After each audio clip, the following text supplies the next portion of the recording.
with conversations that last. Sit back, relax, sit in the group chat, the Jovonta Patton Podcast.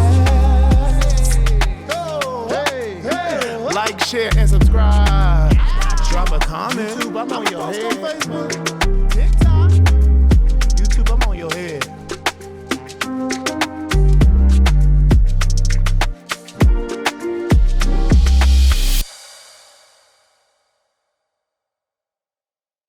Welcome to the Jovonta Patton Podcast. This is episode 2, and I am so excited. I mean, I know you watch Shannon Sharp and Cam Newton, but put the Jovonta Podcast in that same algorithm. And so I have an incredible guest with me today. If you don't know who I am a Stellar Award winning gospel artist. I'm a community activist. I got a little church. I got a church. I shouldn't say little. I got a church. I'm a husband.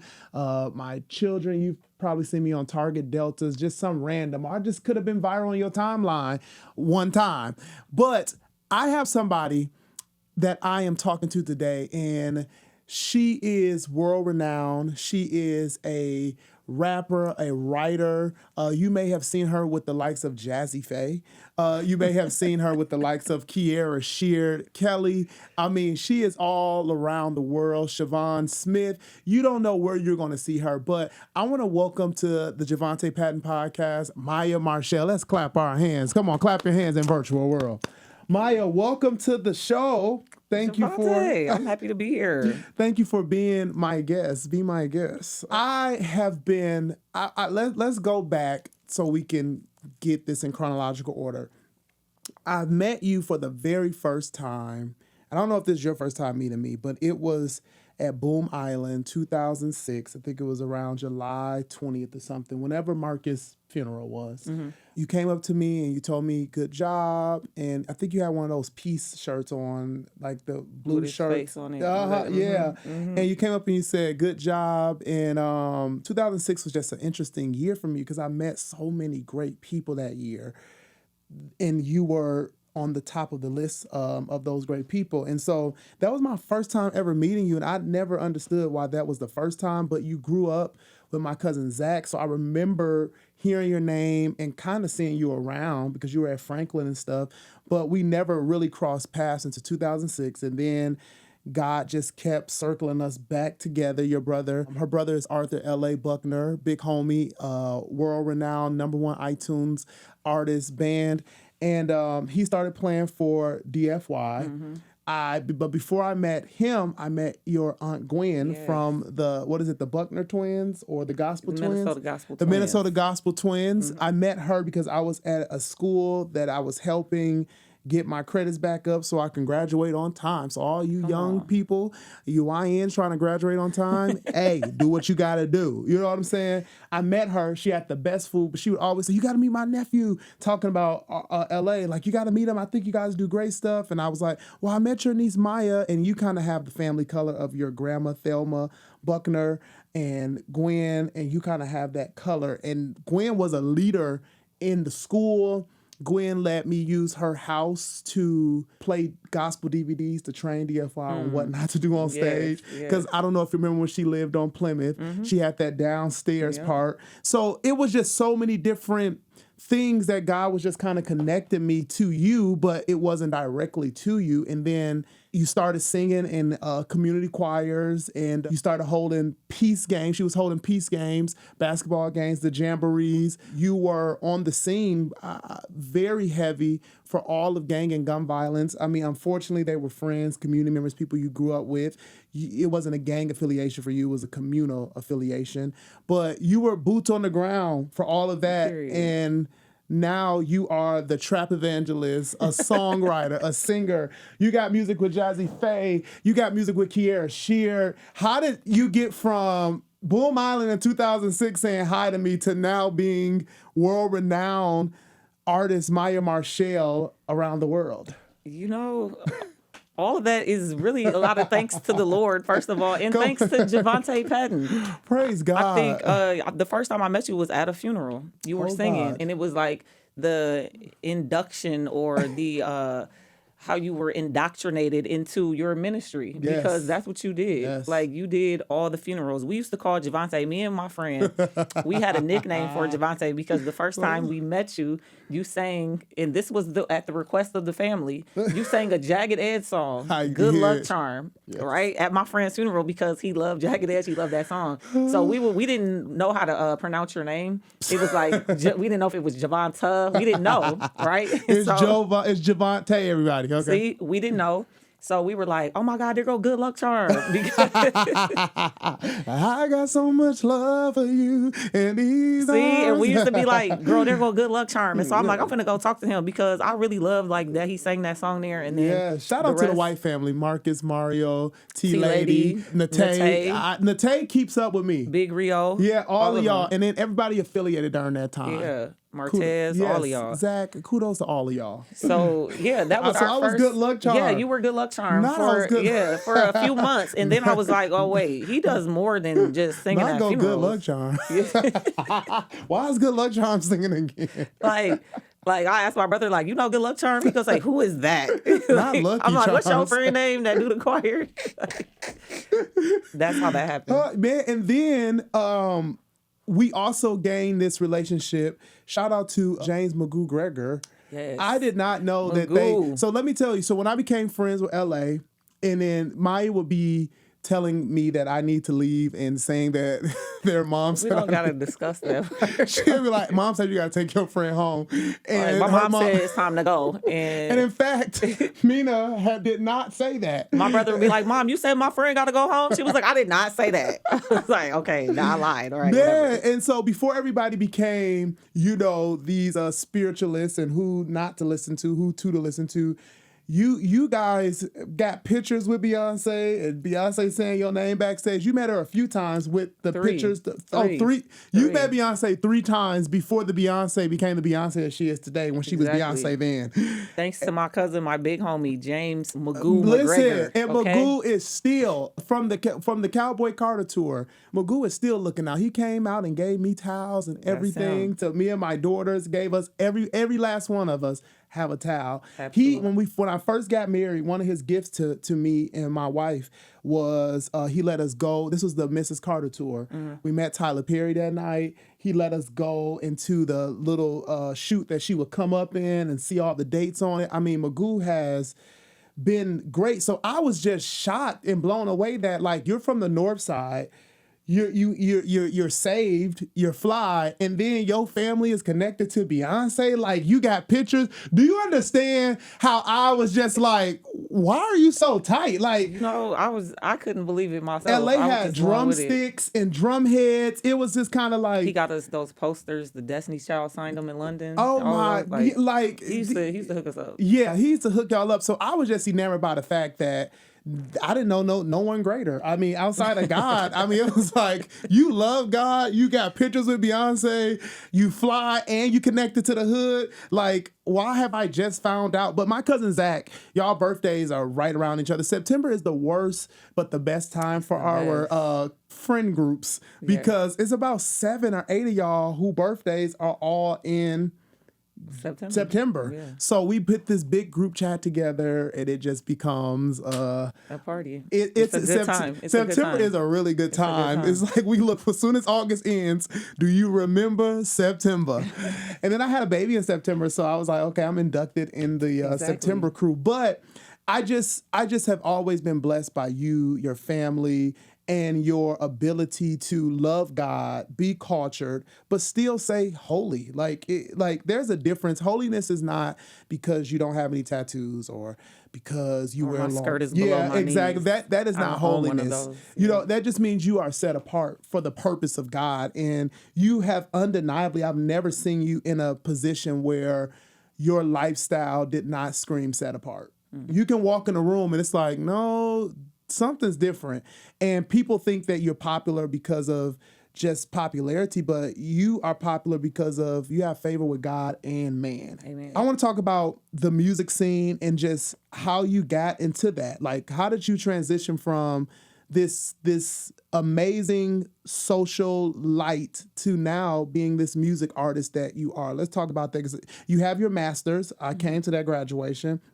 What is your master's? I have a master's in social work with an emphasis on families and children. Yeah, so she was working with, and she still works. You have a coloring book. So you are pretty big, and there is a huge spectrum of things that it's kind of like what don't you do is what we really should ask more than what do you do. But how did you, just specifically right now, how did God shift you into just this music artist? Like, who works with Kiera Sheard? Like, I mean, so I think my whole life has been leading up to just the point I'm at right now. Music has always been a part of my family, my DNA. All of my grandmother, musical. My father, his twin, all of his siblings, everybody is musical, right? So, they can sing. Your auntie is on the song, the Luther Vandross documentary. The documentary. Like, shout out to Phil Thornton singer. for all of that and all those executive. And your auntie sings on one of the biggest songs back then and getting even bigger now, Optimistic. Sounds of Blackness, Optimistic. She's a soloist on there. What's the part?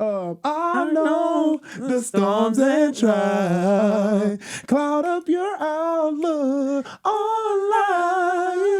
Shout out to Patricia Lacey Aiken, Auntie Patty. Come on, Auntie Patty. I mean, so being a kid in the Sounds of Blackness, you walked around school telling everybody it was Luther normal. Vandross is in the Sounds of Blackness. Like, that's my auntie. My uncle Luther he came to Auntie Gwen's house and he walked my grandma down the aisle. Wait. Luther Vandross came to the hood. He came to North Side. He came to Minneapolis on Plymouth. The same place that I was just talking about. Is that the same? Is that the same brother? Okay.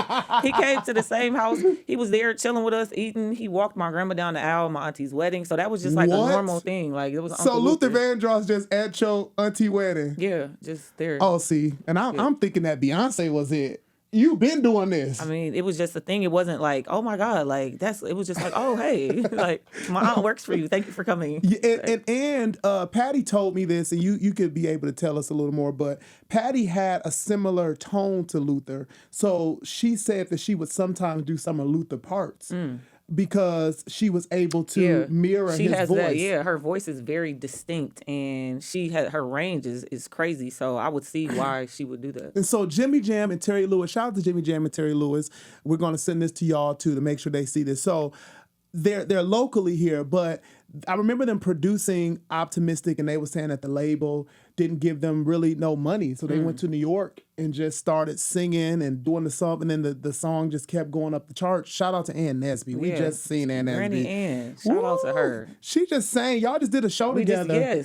We just did a show celebrating the sisters. Celebrating the sisters, yes. Shout out to Sharon Akisanya. Absolutely. And Ann Nesby. So I'm just trying to figure out how amazing is that you being a child? How inspirational is that Jimmy Jam and Terry Lewis, who produced Janet Jackson, Usher, I mean, the list goes on and on, still producing. They even did her Damage, like to this day, that they thought that her texture, her tone, before, I don't even think she was singing with Luther by this time, still thought that was, shout out to Jamesia. Yes, like, Jamesia Bennett. Yeah, yes, to think that her tone was still good enough. Like, how did you basically became invincible with women around you because your mom is one of the best praise hands, if not the best praise hands I've ever seen. She is a preacher. She's an intercessor. She's prophetic. I mean, the list goes on and on. You got your grandmother, who is a trailblazer, breaking boundaries, a holy disruptor, Auntie Patty, Gwen in the educational system.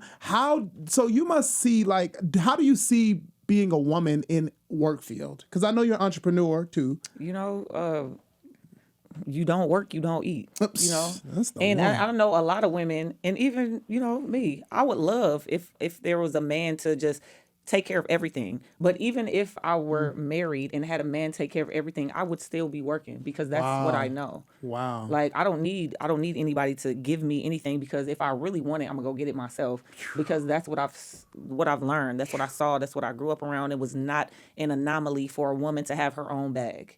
It was just normal. So it's normal for a woman to have her own bag. And so you run the Lux Lounge. Yes, Lux Hair Lounge. Lux Hair Lounge. In Uptown, you are the boss, the CEO, and you are a loctician. We don't say dreads because dreads is because they were deemed as dreadful. I don't get offended at those terms. It is, Okay. you got dreadlocks, you got locks, whatever you want to call them. As long as you pay me, you can sit down. Oh, Okay? listen. So All if right. you need your locks done, then that means, and if you're dreading how your hair looks, Yeah, absolutely. come and Don't get dread. Let me help you. Don't dread. Come get this head. Well, pause. Oh, I hope y'all got that over there.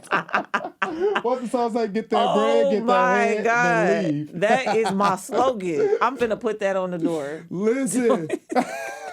But you have this amazing, the green chairs. It is upscale. Like, so I think I want to pause to talk about you having your master's, you working in social work, and then you decide to run a business and still do locks. How did that transition happen? Because most people will deem hair salon work lower than someone who has their master's. Like, you should be using your education, but you got the education. So you're not doing this because you're not educated. You're not doing this because you couldn't get hired, because you've worked with my little cousins and certain kids in the community that are now members of my church that are adults. But you decided to say, I would prefer to work for myself and create my own hours. My dad used to say something to me. He would say, Maya, you have to do what you have to do until you can do what you want to do. Right? And so I would be taking a bus to go to class at the University of Minnesota, about to cry because I'm like, I don't want to take the bus. These people are dirty. Like, Very. you know, all of that. But he was like, hey, you got to do what you have to do so you can do what you want to do. I went to school because after I graduated high school, what else was there to do except, you know, gun violence was a thing. It was really rampant, kind of like how it is right now. Like, we had like the first kind of taste of that. We had the first taste my of that. friends were dying. I didn't know, I didn't even know that I possessed all of the talent and skill that I do now. It was a work, it was a work in progress. So I started, doing something different with my hair. I had went to school in New Orleans, and then I was like, oh, I want dreadlocks. Because you was in Hurricane Katrina. I was in Hurricane Katrina. That's the same, bro. So you survived Hurricane Katrina. Survived all of it. If I've survived that, I can survive anything. But I'm a survivor. I mean, so went to school. I was like, okay, you know what? I want dreadlocks. Started doing that. I was in school, didn't have any money. The guy that did my hair, he was like, hey, you should just try to do it yourself. I'm like, what? He said, look, try to do it yourself. See if you could practice on somebody. Do it that way. Was still going to school because I still really didn't know what I wanted to do. All those football players that come up here for the U, that play for the Gophers, they're all from like Florida, Texas, New Orleans. They all Southern boys, and they all have dreadlocks. So they see me on campus. My hair is, somewhat done. They're like, hey, girl, I'll never forget this boy named Gary Tinsley, GT. Rest in peace to him. He jumps off a bike rack. Hey, girl, do my hair. And I'm like, who? I'm from the North. You ain't talking to me. Right, like, boy, if you don't get on my case. boy, bye. But I was like, yeah, no. He was like, no, for real. I need my hair done. Like, you could come here and do it. I'm like, yeah, I'm not one of them. Like, I'm not finna. He was like, no, it's an open area. You come do the hair. Cool. I did his hair. A few days later, somebody else on the team like, hey, bro, who twisted you up? Who did that? They started, spreading my name around. I started getting random clients. I was in my mom's living room, going to school. Favorite with men. Doing hair on the side. I still had a job. I worked at Best Buy for like years. Yes, because y'all was singing the national anthem at hockey games. I was getting a check. Yes. Okay, I was I remember hustling. when y'all worked, because LA worked there too. Quit playing with me. The discount? Is Is that the same, brother? I miss that discount. I do. But I was doing all of those things, doing hair, and then when I graduated, got my undergrad, I got a Bachelor of Science in Child Psychology. So I started working at the U still for a professor by the name of Ann Maston, who she is like one of the top leading child psychologists in executive functioning and resiliency with homeless and highly mobile students and families. So I was working in a homeless shelter doing all this stuff, and she was like, hey, anybody that works for me, you either have to get Is it people serving people? People serving people. I remember you working there with the Blue Impala. All of that. Yes. With the Blue Impala. She was like, you know what? You have to, if you're going to work for me, you have to get a PhD or at least a master's. I said, at least. At least. I said, okay, well, I never thought about going back to school. What should I go for? She said, well, you're really good with the families in the shelter. How about you go to school for social work? And if you do that, anywhere you apply to, you're going to get in if I give you a recommendation. She said, but if you go to the U, I'll pay for it. Ooh, I'm going to the U. Sign me up. Where do I sign up? Sign me up. You put me in the game, so coach. I did that, ended up getting a job right out of grad school, worked at a public charter school for about 6.5 years. All of those children there inspired me to like be more creative. So that's how you got the Hey Pretty. So I ended up Hit song. Ended up writing the song. sharing it with the girls at the school just to help with their self-esteem, all of that. End up writing a book to go with the song, and the rest is history. So when I decided that I've had enough of, the pandemic happened, all of that, still in school, all of that. So I decided, because I have the skill of doing hair, I ended up buying a house, turned the basement into a salon. Yes, I remember the basement being a salon. Turned the basement into a salon. So that's where I was taking my clients. So you bought a house. I bought a house after I had been employed for a few years. And you bought a house. Bought a house. I mean, I think we should pause and just celebrate that, because you are a woman, masters, and then you bought a house. Because I think you kind of changed I don't have it because of my circumstance. You like, in addition to my circumstance, I got it. Oh, absolutely. You can literally do anything. Yeah, because you talking about going to the U of M and God opening you up to clients. You buying a house, getting your master's. He's like, when they say your steps are ordered, literally was ordering my steps this entire time, even when I didn't understand it. Because you got to Carl Anthony Towns, like you were doing Cat, my boy. You were doing Cat here at his house, and I'm sure there's other players. D'Angelo, what's his name? D'Angelo Russell. Yes, who's in the Lakers now. He's absolutely incredible. So God took you from the U of M to the NBA and the NFL. People just doing their hair. I still do. I've done a few Vikings rookies. Shout out to them. Shout out to Coach Jasper. He put me on. Wow. Yeah, all of this. So it just started like that. I ended up moving to a shop. Shout out to my boy Ozone. I worked with him for about 3-4 years, and then. There was an opportunity. I believe you had this young man on your first episode, our serial entrepreneur, Mr. Ninja. Lloyd. Yeah. Yes. Oh, yeah, we did have Ninja on the first episode. He the one who dresses you. The one who, Jesus, is that help the us. same brother? Yes. He is, okay, so besides all of the things that he does, he really is like who he says he is. Like, he be putting his people on. He does. So he recognized there was a opening for a barbershop up there. He put, some capital behind it and was like, hey, why don't you do hair? Why don't you come run this? Why don't you come do this and, just do your thing? So I've been a salon owner for a year now. We have barbers, we have locticians, we have braiders, and that's just what I'm doing, just in my bag. You're literally in your bag. And then you still have time to sing, travel the world. A lot of people don't know, but your godmom is Siobhan Smith. Shout out to Siobhan. And then Cheyenne Smith. Listen, and Mona and Amber and just my people. Those girls are absolutely hilarious. Aren't they? But Siobhan is a woman of God. Absolutely. She is a woman of God. Absolutely. And I believe in her and her husband's ministry. I've never met him, but I've seen him from afar, and I know Siobhan ain't about to choose no goofy. Right, great you know couple, what I'm saying? Great guy. But yes. I mean, I see you you go to Dallas. I think you are possibly going to be doing hair in Dallas. So if you see this and you're from Dallas and you need your locks done, I'm a hybrid stylist. We there. Yes, so you can tap in with her. Just DM her, tap in. But I remember before the pandemic kind of closed this season out. I went to Kiera Shear's recording when she would record Keep Happening and Something Has to Break with Tasha. And you were one of the main people, coordinators, and just running around. I mean, everybody in the industry was there.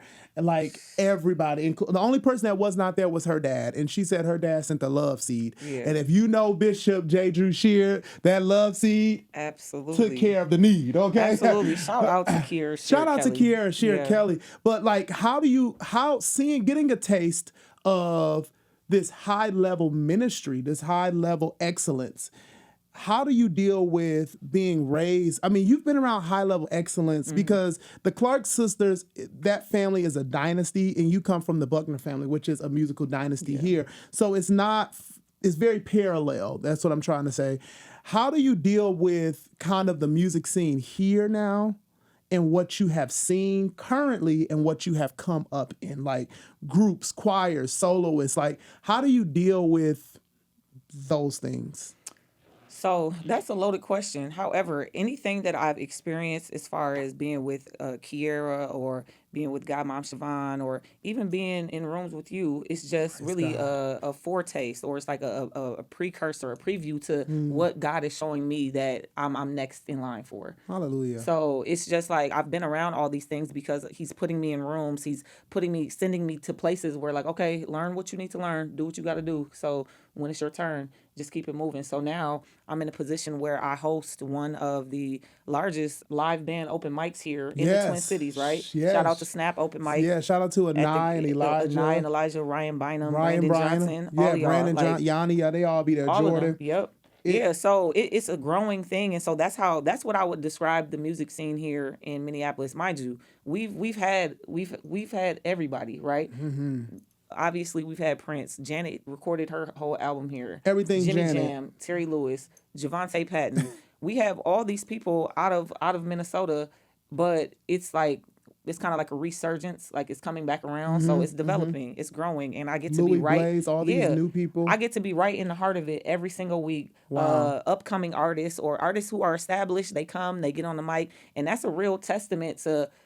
Are you going to be able to do this for real? Because there's a difference between being in the studio and being an artist or being a rapper and then being on that stage and having to improvise and doing all those things. So it's cool being able to actually do my thing there and then to help other artists do their thing as well. Absolutely, absolutely. Yeah, because Snap Open Mic, I mean, green room looks like sardines. Oh, man. People are packed in there.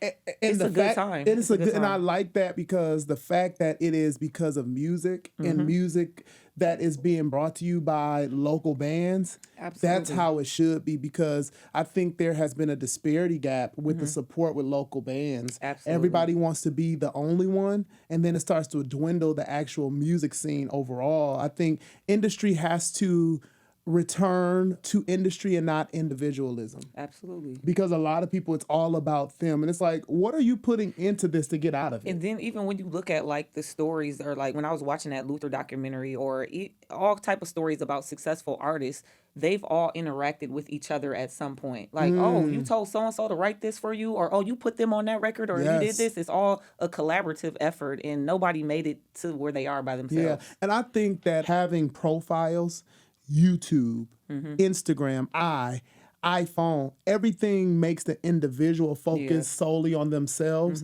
and never the collective effort of the industry that they want to become the big guy in. And so I think that has become a unfortunate phenomenon that people don't collaborate because they feel like someone will swallow Exactly. their little bit that they're offering. You're gonna take my shine. You or, know what I'm saying? You know, and then sometimes too, on the other tip is I've also learned that sometimes people don't want to accept you being the big homie. Sometimes people don't want to accept that because when you said people come, the whole room showed up. They sometimes still think that they're offering you the same level of currency, and it's like, no, I am bringing something a little more. Acknowledge you know that. what? I've gotten a good taste of that. Recently, I was asked to do something, and I was asked to do the same thing twice. One person offered me a large amount of money, Okay, and then another person offered me the nothing. bookings are going up. I mean, booked and busy. So I got this one entity. They offered me a nice check to do one thing. Another entity wanted me to do the same exact thing that they For saw me nothing. do there, but for nothing at all. And so I was like, oh, this is how this is working. Like, so I know my worth now. So now I know like what I can say no to. Sometime, however, we also want to talk about how sometimes you do have to do stuff. When it's no money involved. Because these people, I be like, Sometimes you y'all gotta want do money stuff. for everything. You ain't got no song that we know. You ain't got no awards. You ain't got no crowd you bring Absolutely. in. Your talent is still developing. So none of the 4 items that will cause me to gain something from your appearance is being transacted in this particular ask. And so why do you want so much money? So exactly. You know how much stuff I've done for free? How many funerals I've done for free? And look where how you many are. yeah, amen. Look how where you many are. church services? How And many that's not youth to nights? say that you just have to keep doing everything for free, but it's also a testament of how you have to just pray about all opportunities, everything that opportunity. comes your way. Like some things you can say no to, and some things where you feel like, okay, do I really got time for this, or do I want to do it Yeah. for free? Like, Lord, what do you want me to do? What should I do? And a lot of times I've learned that when people put a price tag, and I'm not saying you can't put a price tag and have fees, because you can, but sometimes people will pay you less than what God was going to pay you. So there's sometimes you got to wake up and say, is this God trying to have me work for him, or am I trying to be too busy in the number? Yeah. Because I have did some stuff And I've done so many funerals where the family didn't have money or I didn't ask for money. Yeah. I didn't make it about it. And a light bill got paid for me. A phone bill got paid. I bought a brand new house. And I know those are direct payments from God saying, I'm going to compensate you in a way that they never could have anyhow. Absolutely. I just needed a man to stand. I'm preaching now. I just needed a man to stand in the gap. I was looking for an intercessor, but I could not find a man to stand in the gap. And really, the thing is, you can stand in the gap and it's not always about a fee. Just I think how you know when you need to have a fee is when they ask you versus when God asks you. Yeah, absolutely. Like, is God asking me through them or is that just them asking me for what they got going on? Which neither one has to be put above the other. It's just that that's how you can kind of know when it's time for compensation or when it's just time for evaluation. Hey, and you know what? Evaluation is that. And I love when you get hired to do something and they have the check ready. Oh my God. Yeah. Or the deposit ready? I mean, something. Whew. I felt something on that. I love it. Bring the deposit. Have it ready. So I would say my next question would be, what would be the area that you feel most passionate or consistent in? Because you're a very consistent person in general. So that question could become loaded. But what place do you feel like if God says, okay, I ask this way, which area would you want God to bless the most or currently? If you had to choose out of singing, out of being a locticianist, out of being even wardrobe, even children's book. I mean, you make clothes. You're in the gym.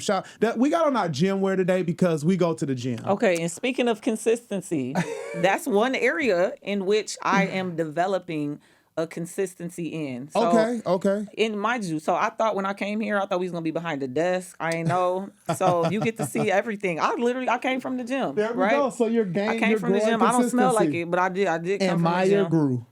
And Maya, come on, and Jesus And, grew. and- That was the sermon yesterday. And his stature. So you're growing in your physical. I'm growing in my physical, so I am working on being more consistent in the gym because I have noticed that helps me or allows me to be consistent in other areas as well. So if I can get up at a certain time, and even if I don't want to, even if it hurts, I know that I'm gaining something eventually. So I keep getting up, keep going to the gym. Amen. And I want to be as consistent in the gym as I feel like you said, where would you want the Lord to like bless you in the most? I feel like my music. Amen. Like, Amen. that's the area that I'm right. looking forward to that's right. the most. I've been doing, I've taken Same. 2025 to do more like features. So I haven't worked on my own stuff because this shop is a project in itself. Yeah. And so being an entrepreneur is probably Like one of the talked hardest about. things I've ever done in life. And so I'm trying to manage that wisely. I'm trying to be a good steward over what it is God gave me. But so that's why I've been focusing on features. Got it. Last question I'm going to ask you. I'm going to move to your family and move out of here because I know this family member is going to watch this. And I want to make sure that they get their shout out, but that we talk about them. Now, you have been the hood aunt for decades now, to my kids, to the kids that come up under you when you worked at Harvest Prep. Is that Harvest Prep you worked at? Yeah. Okay, and then just community kids, and then just all your friends' kids. I remember when I would be at Maya's house, Kamar, who's now balling out of control. Oh, man. I mean, he would just be there, and you know what I'm saying? And everybody kids can come. But now, by blood, you have Onyx and you have Jazz. How is that transition with all of the list of things that you do? You now are a full-time aunt. Like, you're getting her nails done. I think it's Auntie Mile. Auntie Mile. Yeah, so shout out to you, Onyx. I know Onyx is going to watch. Oh, she's going to have this on rewind on YouTube. She's going to make every house that she goes to, they're going to have to play it back to back, okay? As you should. As you should. Shout out to Onyx Rose. That is probably my biggest fan and my biggest inspiration because she knows she knows how to mimic things perfully. So she takes something, she soaks it in. She knows all the lyrics to my songs, stuff that's not even released yet. She ain't wrong. She knows Uncle Pastor's music. She's lit. Okay. Yeah, so she is a sweetheart. She keeps me going. Like, I'm like, dang, I gotta say it this way or I gotta say it so like you this. basically Auntie Patty now to her. Period. Not you turn it to Auntie Patty. Period. You know what I'm There we saying? go. Like, it's crazy. It's because sometimes we always talk about generational curses, but that is a generational blessing that, for sure. hey, my niece can see me with doing my thing that inspires her, because Onyx has music from her dad and she has poise from her mom. So she's going to naturally be able to do everything as well. Absolutely. So just having you right there. And then you got a nephew, Jazz. So now you get both genders. So now you are... The best of both worlds. Yeah, so now you're an auntie of a nephew. You know, it's like you real auntie now. And Jazz is the cutest little smiling baby I have. So happy. he's gonna watch this just smiling. He doesn't even know what we're saying, but Yeah, that's what he does. So you have stepped into the role. You have entered the chat as Auntie Maya. Absolutely, Auntie Mao. It feels good. It feels great. I love it. Good. I just seeing your mom or grandmother and things of that nature. yes. Yeah, it is beautiful to see the evolution, and I think we all should just embrace those opportunities to see us become different roles. I didn't realize that as much as I have a role, I get other roles in life. Absolutely. And so shout out to Maya.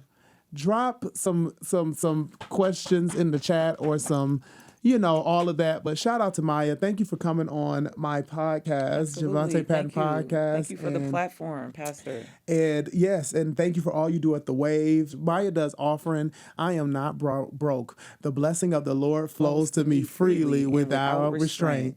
Because I serve the God who gives the ability to produce wealth. I am a wealth producer. Every seed I touch is Everything blessed. I touch is blessed. Everything I think about is blessed. Everything attached to me is blessed, just like this podcast. Yeah, come on, it's blessed. So thank you so much for all that you do for me personally. Thank you for all that you do for the kingdom, because you do things for the kingdom of God. And when we say the kingdom of God, that means it's no respect over church or pastor. It just brings a soul to Jesus. Absolutely. It brings a soul out of the kingdom of darkness. That's kingdom work. That means if you go outside and you see somebody hey, bro, you ain't been to church? What do you need? If you can't make it, are you okay? So hit that text line. Hit the text line for the Wave, 612-429-5532. Yeah, she does offering. We just got new offering modalities. Shout out to Pastor Mike Jr. I should say Thank you, this. Pastor Mike Jr., our church was going through Cash App. I know you hate Cash App. Federal. It's super federal. Why do you hate Cash App as a business owner? They like to report things that is none of their business. There we go. To people that was really none of their business. So Pastor Mike Jr., I told him about our giving modality issue with Cash App, and they closed it all the way down because y'all was giving to the Lord. Y'all was giving through the Wave to the Lord. He set us up with the text to give. So that's 28950. You text the word the Wave and put whatever dollar amount. So if you would like to donate or so right now, I feel offering. Text the words the Wave to 28950. Not an offering just fell on us. Come on. But yes. But shout out to Pastor Mike Jr. and the Rock City Church, Adia, to Tony, Adia. to All them stellar Bravis, nominations. James Fortune. Let's go, Adia. Yes, like we celebrate y'all, because so many people can get churches and then they don't become the big homies. And that was a big homie move right there to share that with us and not gatekeep. Not gatekeep, and as busy. Pastor Mike Jr. is busy as a pastor, a dad, a world-renowned artist. Yeah. And he texted me he didn't text me back. He sent me a voice note. He said, hey, we have problems with Cash App too. Let me send you the head of my finances. Tiffany is her name. She got with our head of finances. They had us set up instantly. So I celebrate Pastor Mike Jr. So hopefully, let's make this a clip all by itself. Yes. Rock City, Pastor Mike Jr. Absolutely. And now, shameless ask, you got to get here now. We need you at the Wave, Pastor Mike. Yes, Adia, y'all come Bring on. the Rock to the Wave. Please. Tony took the picture. You can't really see, you may be able to see it, but Tony took this picture. That's a good picture. Our flyers are done by Bravis, who is the worship leader over there. James Fortune so we family. James Fortune is the big homie. James Fortune called me one day, and he just laid out like royalties, the good, the bad, where it was surplus, where things were cut. I mean, there was no like faking the funk. And so I just appreciate those conversations because they help us really move forward. So, okay, shout out to y'all. Thank y'all for watching the podcast. This is my show.